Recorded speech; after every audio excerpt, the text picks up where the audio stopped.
but I've always held the line and stayed true to myself and continue to have those tough conversations about owning your energy. And because your energy is your currency. And so if you're not taking care of your own energy, then you're going to limit your ability to make a bigger impact. So willing to tell yourself the truth. And so my equation is pretty simple. It's truth plus vulnerability equals power. I took the risk and I did it, and it kind of set me free. And because whatever you lose in your life, so I felt like I lost myself, whatever you lose actually creates space for something more, the right stuff. And so I just had practiced and embodied that spirit and energy. Money is an acronym for my own natural energy yield. So if you want more abundance in your life, then you got to create that energy because it'll flow to you. Success in life, I believe, is like getting what you want, but I really focus a lot more on fulfillment, which is living what you're made for. Like what makes you feel good.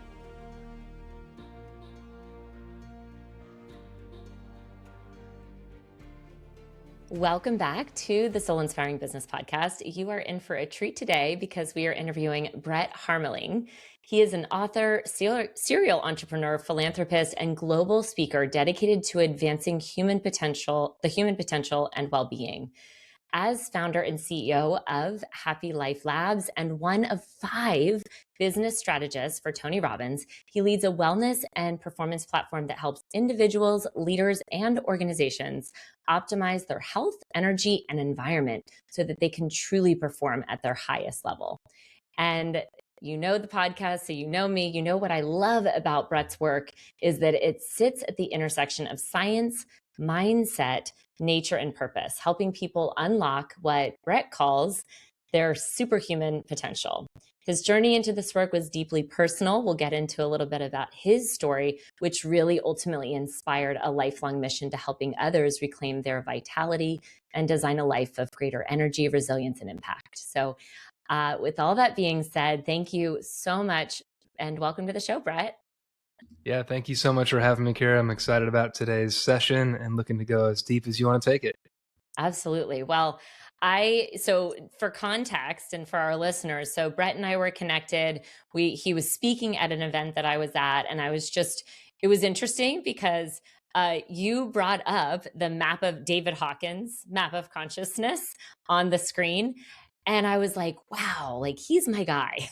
Because there's not too many speakers that just start with that, and I think that it showed, I think, what a deep level of understanding of how you see the world and how to unlock those higher levels of consciousness, those higher levels of and frequencies and states of being, so that, again, as I had mentioned earlier, to unlock that highest potential in us all.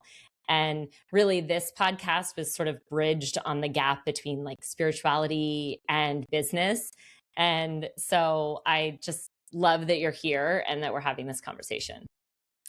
Yeah, I'm excited. I'm so glad that these worlds are beginning to coexist more often. And, my whole life, I feel like I've been swimming upstream because it's been weird to talk about energy in enterprise situations and, bureaucratic environments. So that's why I find it I take it pretty seriously, but I also have fun with it as well.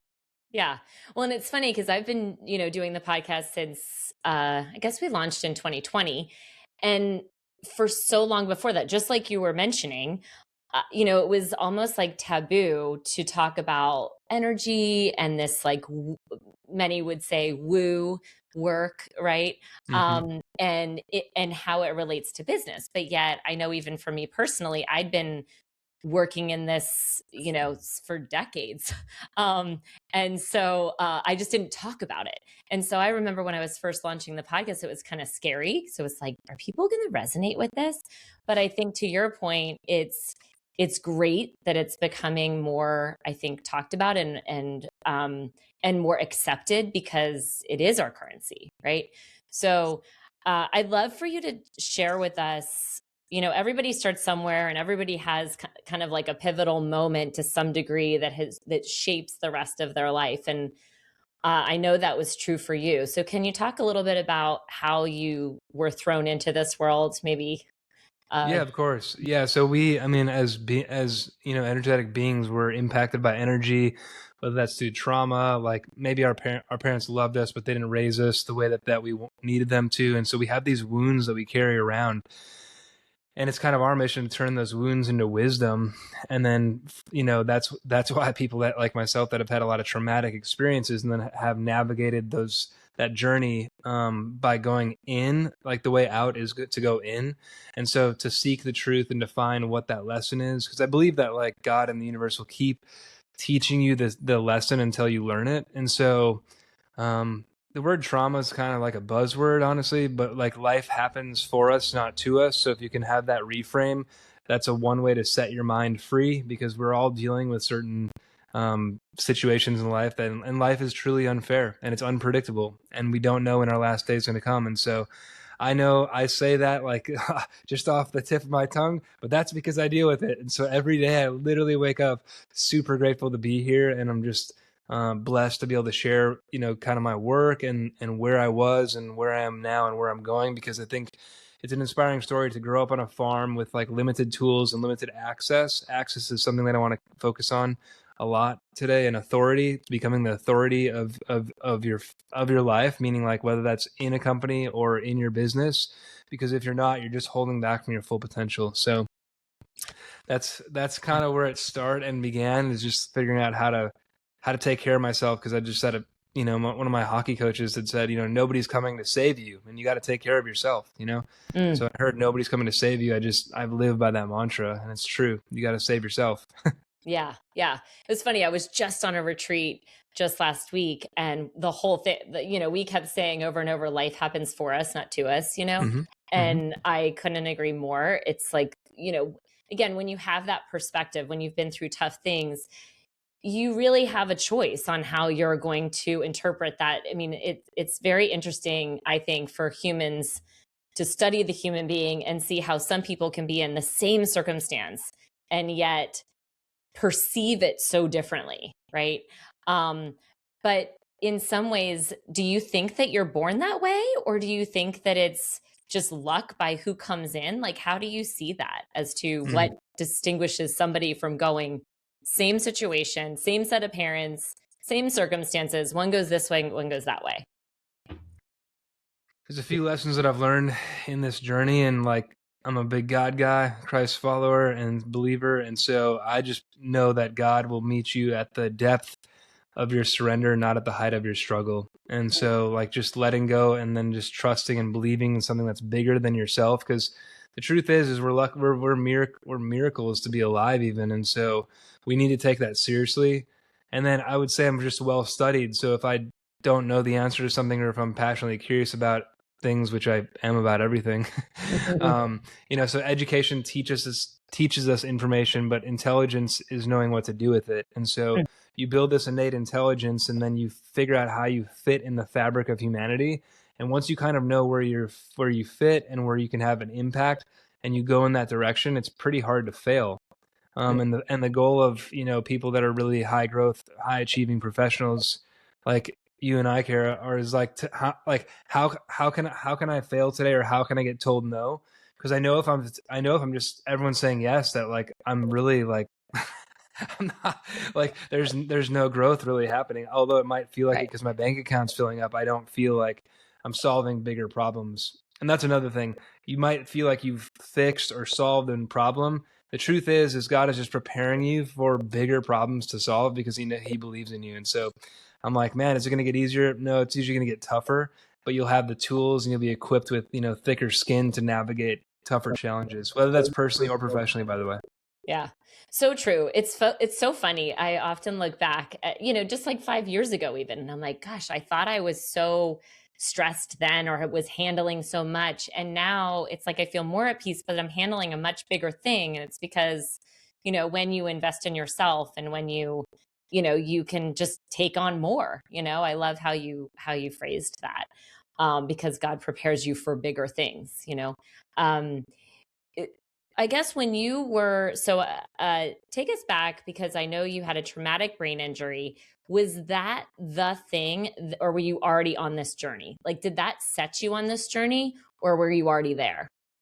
That didn't actually, that was the opportunity to heal for the first time, and myself. And so that put me on a journey that led me into big pharma. And I decided, to kind of get off the medications, which is a very dangerous thing to do, as they'll tell you. And it put me down on a dark path for 2 years, of my life. And so I had to reclaim my own vitality by, figuring out the ways to do it naturally. And so I started using different frequency devices, so pulse electromagnetic field therapy, as well as different, specific light frequencies. Specifically, I was using like a device called the Sonospace Photon, and that device penetrates the right nanometer wavelength frequencies all the way through your brain, whereas some of these technologies, they just impact like up to 2 inches. And so I actually had complete neurogenesis from doing that, and then functional medicine and incorporating things that would allow my body to heal itself versus just, putting something in myself like SSRIs and Adderall, and just a lethal combination in terms of feeling human, right? If I ever missed taking those drugs, I did not feel like myself. And that's how I knew that I needed to get off them. And so I took the risk and I did it, and it kind of set me free. And because whatever you lose in your life, so I felt like I lost myself, whatever you lose actually creates space for something more, the right stuff. And so I just had practiced and embodied that spirit and energy. And, I got into movement, meaning like yoga and just mindful movement and meditation. And I learned, and I'm still learning every day, Kara. I'm not perfect, but I'm learning what things work for me to have a calm and regulated nervous system. Because I know that when my body's in homeostasis, aka balance, that I'm much more powerful and impactful. I'm a high energy guy, so a lot of my work is not getting me amped up. It's actually bringing me down and bringing me centered and grounded. And so that's my work. And it takes a lot of years to figure that out.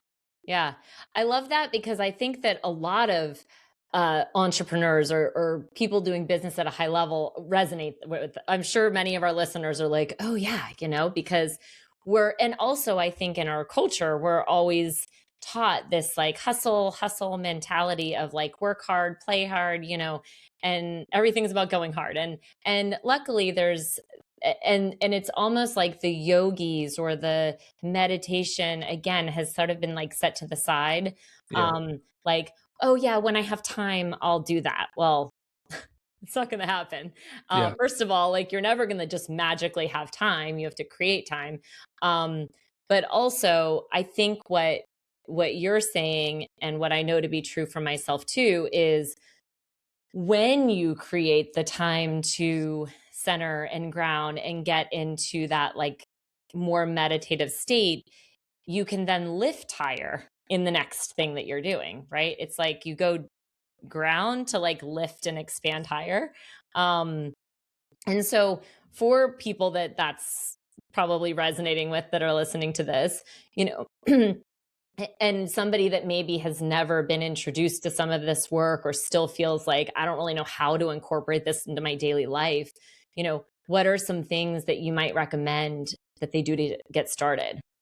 Yeah. So the foundation of health, is understanding that we're electromagnetic beings, meaning we charge by the sun's frequency and the earth's magnetism. And if we are literally overriding those natural universal life force systems, then we're compromising our vitality. And so I say that because if you can't watch the sunrise, which like I'm one of those people because we live in Houston, then bringing that same frequency of light into your home is possible now because of modern technology. And so getting your light right is a really important thing, especially if you have a traumatic brain injury. And by the way, most people have had a traumatic brain injury, like over 50%, and then you just don't know it. Yeah, think about it. You're a kid, you hit your head when you're little, or and so you just kind of, and we grow through them, but we just it's different when you wake up in a hospital bed and you can't remember like what your mom's name is. But at the same time, it's like it's just that we're all on a journey, and so getting the light right is a really important factor. And I won't go too deep into it just in the spirit of time, but getting your light right, getting morning minerals and clean, structured, filtered water in your system. I use all those terms because it's really bad to be unconscious about the kind of water that you're putting in your system, it can actually do more harm. Back in the day, if you think about it, like nobody was drinking 8 glasses of water. That's a pretty ridiculous thing to demand of people to do. And so the reason that the world went that way is because we're not typically drinking clean, structured water. When you drink structured water that's filled, with minerals, you don't need as much water, and your body's actually more hydrated. Oh, interesting. Yeah. So I know getting it's funny because I always talk about we've got the most hydrated nation. Like, yeah. because we like, took water at school, had like a water fountain. I mean, now kids have like water bottles in class and, the water is a primary resource for vitality. Of course, it's foundation. And then morning movement. Sorry, just to back up. So when you say structured water, though, what should we be looking for? What does that actually mean if you're drinking tap water, for example? Well, if you can find an artesian well, that means it's coming naturally, gravity fed from Earth. It's pumping out of the earth naturally. Typically that's really good because that means it's ran down like billions of sediment through a mountain and whatnot. And you can find them if you just search them online. If you can't get access to that, then you're going to want to like start looking at the different types of waters. Typically, the water that we recommend and implement into all the clients and businesses that we work with is called Kangen. And that's a Japanese word for return to origin. And why that's important is your water will go through a pre-filtration and then it'll go into this machine and then it'll go through a process called ionization. Since we don't have billions of rocks for the water to pick up sediment and get electromagnetically charged by, this machine does it underneath your counter. And so when you pour the water, it looks almost cloudy. That's because it's filled with molecular hydrogen. Hydrogen is an amazing super molecule. It's a gas, right? But when you consume it, then it delivers oxygen deeper into the cells. And so you're actually getting this just unbelievable effectiveness on the system. And so, and that's different than reverse osmosis or some of those systems that exist. So like most of the water in the world is like that is dead water, meaning it doesn't hold anything. Like if you looked at it under a microscope, you wouldn't notice any type of structure. Whereas if you put water through an ionizer, you are able to see the water actually form structure.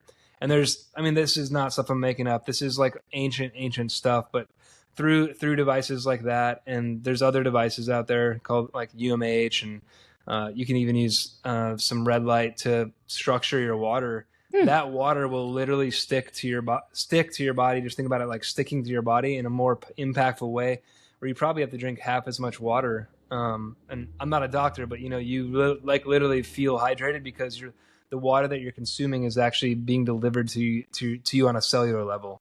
Interesting. Yeah. Huh. Wow. Yep. So sorry, I didn't mean to interrupt, but I had to go back because I was like, we could spend the whole podcast talking about water because it's that important. And then the third kind of thing, which I feel like I'm always talking about, which most people just don't do, is movement, and specifically movement, like functional movement, like just moving your body in any way, shape, or form. So whatever you're doing, I advise you to like think about it. Are you doing it for yourself? Or are you doing it to yourself? It's a really different energy, right? Like CrossFit, you typically like, I'm going to crush my body today. And like, that's like, you're like literally compromising your long-term health. And so oftentimes when I'm overdoing it, I just remind myself, like, I'm going to live to 200 years old. I need to be mindful about taking care of my body and not pushing it beyond the limits that I just feel are necessary. And so really getting like movement equals medicine. And when we put our body into motion, so energy in motion equals emotion, right? And so that's why I say it's so important, because when we move energy through our body, then we feel a different emotional state, and the quality of your life depends on what emotion you feel the most consistent. And so usually when you move, I don't know who's hearing this, but usually when you move, right, you feel good, or you feel something different, or you feel like free. That's usually what you feel when you move. And so it's really important. And if you can do movement while actually touching the earth, that's like the super play, meaning like no shoes. I'm talking barefoot, I'm talking touching the earth. You need to be non-negotiable to touching the earth every single day. Yeah, that's one of the reasons whenever I go to the beach, I'm like, toes in the sand, walk the beach for like hour to 2 hours every day. It's the best. So It is the best. And where the sea meets the sand, it's called the ecotone. And that is the area that is most electrostatically charged in the world. And so if you want to do grounding where the sea, like the waves hit the sand because of the turnover, that's where the biggest and best grounding in the world is. wow. Well, no wonder I have my best ideas when I'm walking right there in the water, right at that, intersection. So, Of um, course, and the yeah, and the and the science is you're it's negatively it's an ionization process. So you like actually release tension and stress and inflammation, all these things. hmm, Just because it's heavy, Kara, doesn't mean you have to carry it, right? And so it's right. like, okay, it actually literally subconsciously releases it and allows your nervous system to actually feel at ease, which then makes you feel different, which then allows you to see things different, which then allows you to take action in your life because you're not held back by the barriers and the constraints that you've been carrying around for so long. Hmm. Yeah. It's all connected. All connected. Well, and it's so interesting. So I love too that you started with light because I know I love going on morning walks and out in nature, and uh, I always wear my sunglasses. And I remember my business coach, who's a kinesiologist, and she was like, "You need to take off those sunglasses. Your eyes need the morning light." And I really, actually, I mean, for being in this work a long time, I just really didn't know that. I just was always on, I have my sunglasses on. So, but if you don't, like to your point, if you don't have the morning light to look into, then um, what are some ways that people can I guess do that with some of the technology that's out there? Yeah, the best tool that I have in the portfolio, which by the way, we have 100 companies. We've reviewed 3,000 products. We only have 100. We only represent the world's best products, and so anything that I'm recommending is like battle tested. We put it through testing.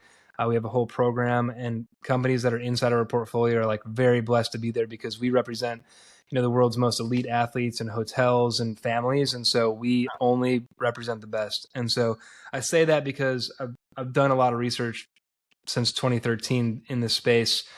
And the number one tool that I would suggest is called the Sauna Space, and they rebranded it. It's called the Firelight now, Hmm. but it throws off the right spectrum of red light for your body to get into rhythm, get into motion. And so we have biological clocks, and chronotherapy is a really important thing. So we are so affected by light, and why? And people are like, this is going to blow your mind. What light you get in, like the first light you see in the morning determines what good your sleep architecture will be that night. Really? So if you're on your phone and that's your first light, that's not good. Yeah, you can almost check it off that you're going to have like an average night of sleep instead of an excellent night of sleep. Wow. And I'm And not talking like yeah. take 10 minutes to do this. I'm talking 2 minutes of just getting the first light in your body, because light is a signal.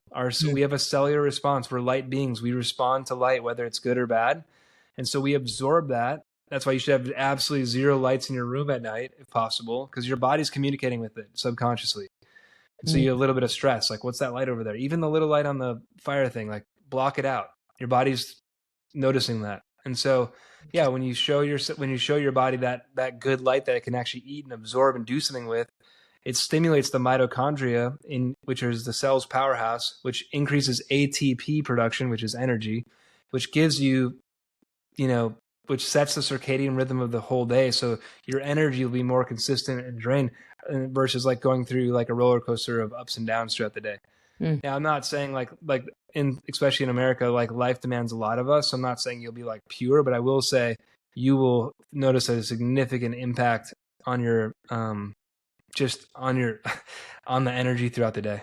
Yeah, yeah, that's amazing. And I also love that you mentioned that you do have, just a very select um, group of brands that you have basically will warrant battle test, because I think so many of us, we look on our phones and how many times do we have like the next influencer that's talking about this red light therapy thing or this thing you can buy on Amazon, and there's so many things and it's hard to know what's actually what's just good marketing versus what's actually going to work. It's pretty bad out there. It's like dangerous because let's say you're like, oh, you hear red light therapy, you go buy a device. Well, what do you know about that device? Is it like emitting EMF, electromagnetic fields, that are actually over stimulating your cells and causing you to age faster, even though your skin looks better for 1 hour? Right. And so it's really important to bring the right products and tools into your life so that you can actually take radical control of your own health. Yeah, amazing. So we've gone through some of those, things that you can do to really, I guess, increase your frequency. What are other ways that you coach people into getting in? And I know there's like a lot of different ways you could take this question. So the most you want to do with it, I'll let you run with it. Coaching people to get into their highest potential. Like, it sounds sort of lofty sometimes, like, what is this highest potential? What is this, what does that mean to you? And for somebody that is like, this is interesting, and how do I maximize what I'm doing? Because I look at it as like maximizing your impact in the world, to some degree, but Yep. but how do you get into that field? What are the other ways? How would you help somebody think through that? So that's a lot to unpack because it's a simple yet complicated response. You can only go as big as, like, you'll only go as you'll make the, like, your branches will grow towards the light, meaning your impact will only be as much as you're willing to go into the darkness. Which, I mean, darkness, not like a scary place, but like vulnerability. So willing to tell yourself the truth. And so my equation is pretty simple. It's truth plus vulnerability equals power. So if you want to live in power and you want to live in peak state, you got to be willing to tell yourself the truth. Like, look in the mirror. Do you like what you see or not? If you don't, then like you have to change it. And you have to be vulnerable. Vulnerable is may sound like a dangerous word, but it's whatever we're not changing, we're choosing. And so you got to be willing to say, okay, like, I might be the smartest doctor in the world, but if there is a thing that helps my client heal faster, why would I not want to know about it? And there's so many people that turn a blind eye to new ways of thinking. And, this critical thinking and thought leadership that's like a lost art in our world now. And so I just challenge every single person to, like, trust but verify everything that they hear, and just our bodies are innately intelligent, meaning like we can't even, anytime that we override a decision that we knew that wasn't a good decision, we feel it physically in our body.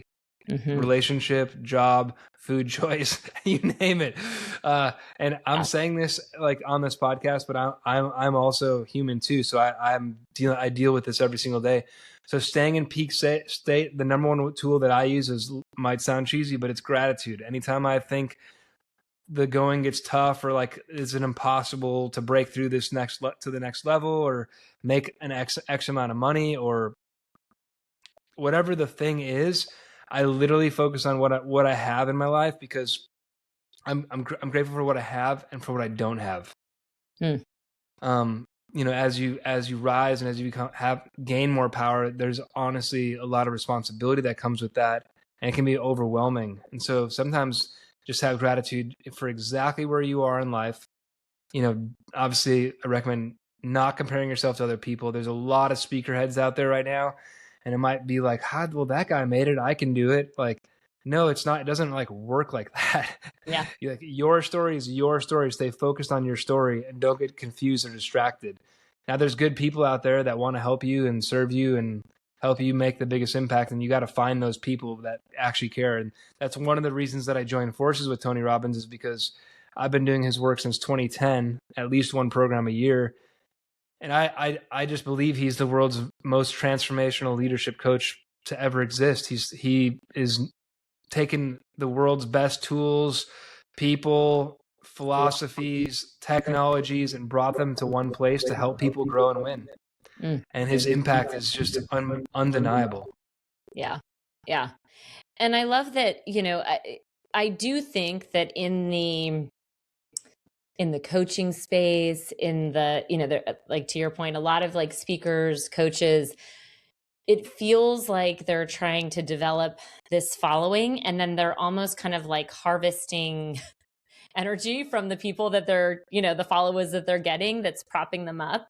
And there are some really amazing, good-hearted people, and there are some not good people, And so I think you also have to be discerning with the people that you're going to allow in your space. And I think that's what, you've obviously really followed your intuition with that journey as well, and figuring out who are the right brands to align with, the right people to align with, that really are going to lift you up while you lift them up. You know what I mean? Like it's so that we can all rise together, Of course. Yeah. I believe in the math 1 + 1 = 3, because I'm an exponential impact thing. And now that I'm at where I'm at in my life, I don't really say yes to anything unless the project that I'm taking on is going to have exponential impact. And what I mean by that is like not just moving the needle from like, let's do 100,000 in sales to like 200. I'm talking like, let's go from 100,000 to 100 million, right?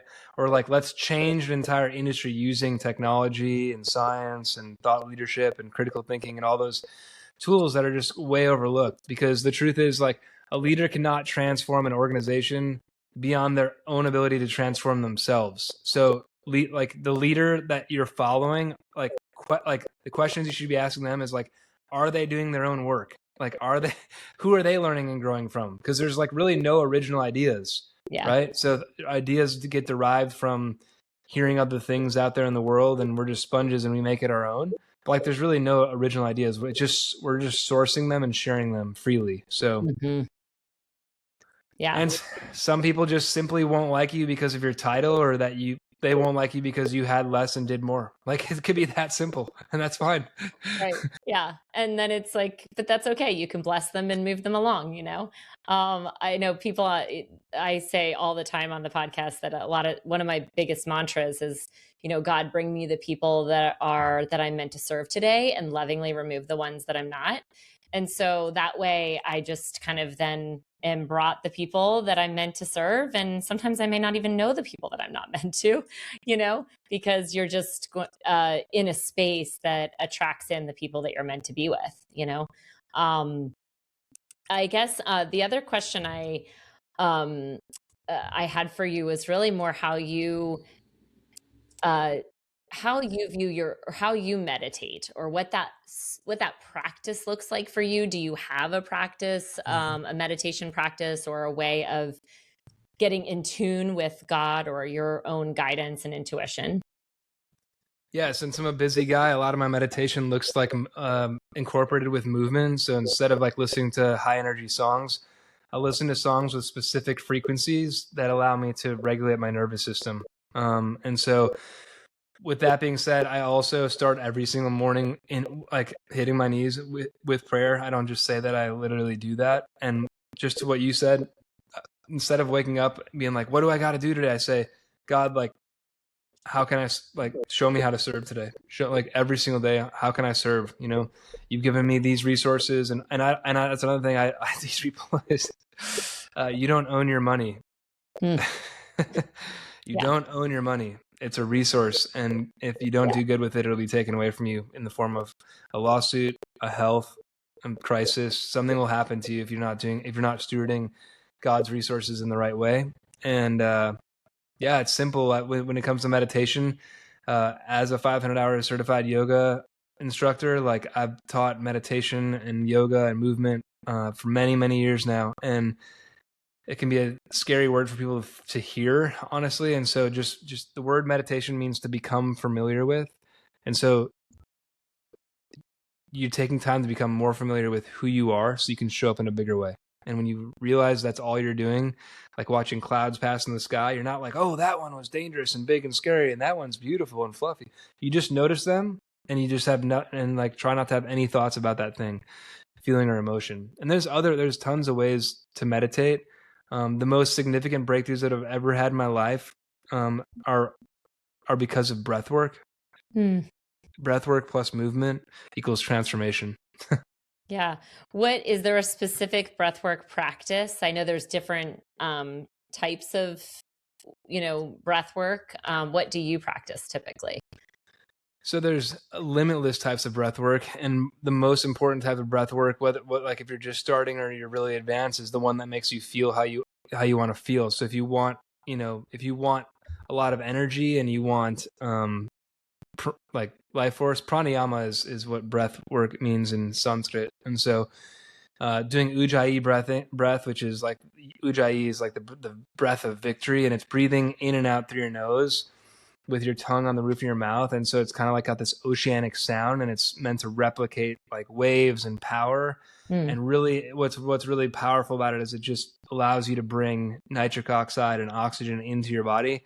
And once again, oxygen equals energy. So the more oxygen you have in your body, the presence of oxygen equals the absence of disease. And so you want to get that stuff out of you. And like seriously doing transformational breath work, I recommend if you go really doing a deep one to have a facilitator, because they'll take you deeper than you would. Then you'll let yourself go. I'm talking to the point where you can't move your hands because you're clinched up and you're like can't move your Wow. body. Yeah, I'm talking. It's like incredible the kind of things that can happen when you bring oxygen deep into stuck areas in your body, especially if you've dealt with a lot of trauma. And then also be mindful if you're in elevation to not to be kind to yourself, because breath work's really challenging because you have less oxygen. So you can pass out and have a situation. So Interesting. I've tried to meditate on the plane before, and it's always really difficult for me to ground, actually. So, really, okay, go figure. But yeah. So uh, there's binaural beats, which means that's a fancy way of saying like different frequencies playing at different hemispheres of the brain, and mhm, with patterns and different rhythms and frequencies, and that will allow your brain to get into beta, which is like the relaxed state. There's also different types of things that you can take to down regulate your brain that are very natural, like not like anything that would take you out or make you feel weird. And so just studying and learning about these tools that are from nature, derived from nature, and putting them in, on, or around you is how you're going to optimize your best self. yeah, I this is amazing. I could go on and like talk for another hour about all this stuff because it's so Yeah. fascinating. And so I think that one more thing I want to touch on that you actually just said as well before we were talking about breath work was about money and allowing it to flow. And one of the things that I think is so powerful is, again, money is just really a resource, and it's got an energy as well. And so if you try to hoard it or not pay your bills on time or things like that, like it'll get stuck because Yeah. so it's like, learning, but it's learning how to be a good steward of money, right? So that you can spend it on the right things, invest in the right things. And I think sometimes like when you spend, it comes back to you when you are spending with intention and discernment, but again, allowing money to flow, I think is super important when you're talking about attracting It more money. it really is, and it's the equation's simple. Learn more, earn more, return more.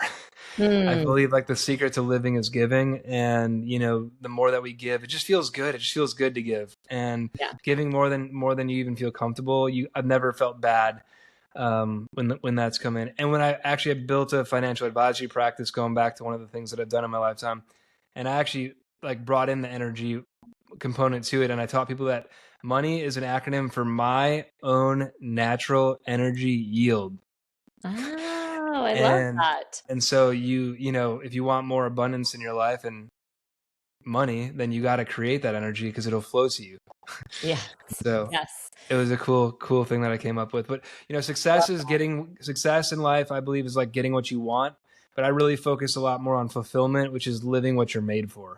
that. Like what makes me feel good. So I'm always focused on fulfillment versus success, because if you get that Porsche or that house or that wife, but like you're not happy, like what was the point? Yeah. Yeah. And that puts you in, if you look at David Hawkins and map of consciousness and putting you into higher and higher frequencies of being, at the highest what is the highest? Is it En- enlightenment, or what was the highest? Enlightenment. Yep. Yeah. Yeah. So, but it's moving up that consciousness so that you're living in the joy codes, in the love codes, in the peace codes. And so all of what we've been talking about today is really about activating you so that you can, like, the physical things that are really important to understand to get you into these emotional and psychological kind of frequencies or higher level frequencies. So it's been really fascinating. I just have loved talking to you. And I know if our listeners want to find out, is there anything else that you want to share or anything else that you wanted to say that I cut you off on? Sorry. I just think it's important to be passionately curious and take radical control of your own health. Like, be your own doctor. Like, with all the AI tools, like, put in your blood work and put in all your things, and like have a private tool that like literally tells you what to do. And, this work that Kara and I are talking about around like energy work, and like, you're human, so you feel energy. So just notice what you start feeling and look up Hawkins' scale of consciousness, and it'll show you, because like emotions and the way that you show up actually has a feeling. And once you start to recognize those feelings, you'll see what patterns you're running in your life. And when you become an expert in pattern recognition, then you can actually change the course of your life, because you're like, oh yeah, I don't want to do that. So you switch the pattern, and then it actually changes the action, and then you change your life. So it's really all connected. We're talking about the root cause, the nucleus of change, which is, how your energy is on a cellular level. So yeah, that's kind of what I got for the crew today. Amazing. Yeah, it really is about awareness, right? It begins with awareness, and from there, you can then start to make choices to change your life. So it's just been an awesome conversation. I've loved getting to know you, and I'm excited to continue to follow you and all that you're doing. Can you share anything of what you're doing with Tony Robbins right now, or anything, what's kind of next in that world? So I just transitioned and got in the game with Tony recently. Incredible honor to be serving alongside of him, and I'll be serving as one of his business strategists, which is essentially a way to give entrepreneurs that are looking to bridge the gap from where they are to where they want to be, giving them the tools and resources that Tony has mastered. They're actually called the 7 forces of business mastery. And so getting people the right resources so that they can take control of their business, which is, like Tony believes, it's a business is you. Like, if it's not you, then it's not your business. And so it's really important to take those tools and to put them into motion and put them into action so you can see what you're creating. Otherwise, you need to do something different with your life. And so it's an absolute honor to be able to serve alongside of him, because just for perspective, and those that don't know Tony Robbins that well, he has over 110 companies doing $10 billion a year, and he doesn't operate a single one of them. Wow. So clearly, like I said, passionately curious. He has something figured out. And so why not learn from someone who's really got the system dialed in? And what an amazing resource we have in him to share, that he's shared, like, this is what I'm doing. Here's my blueprint. Like, take it and apply it to your business. I want to see you win too. Yeah. And so it's been awesome so far. So good. Well, when I first started the podcast, these were the types of conversations that I was hoping to have, and it's every conversation is new and different and exciting. And I just so appreciate your time, because really bridging the gap between these two worlds, I think is coming close. The gap is getting smaller. We still have a long way to go, but I love that, these conversations are happening more and more, and I love connecting with people just like you. So thank you so much for your time. Yeah, you're welcome. Yeah. And if somebody wants to, we'll put your info in the show notes, but if anybody wants to reach you, what is the best way that they can get a hold of you? I would say either on LinkedIn, Brett Harmeling, or Instagram, Brett Harmeling. And outside of that, you can feel free to post my email on there. If you have a message or inquiry that you want to have a breakthrough around, just feel free to drop me a note. Amazing. All right. Well, thank you so much.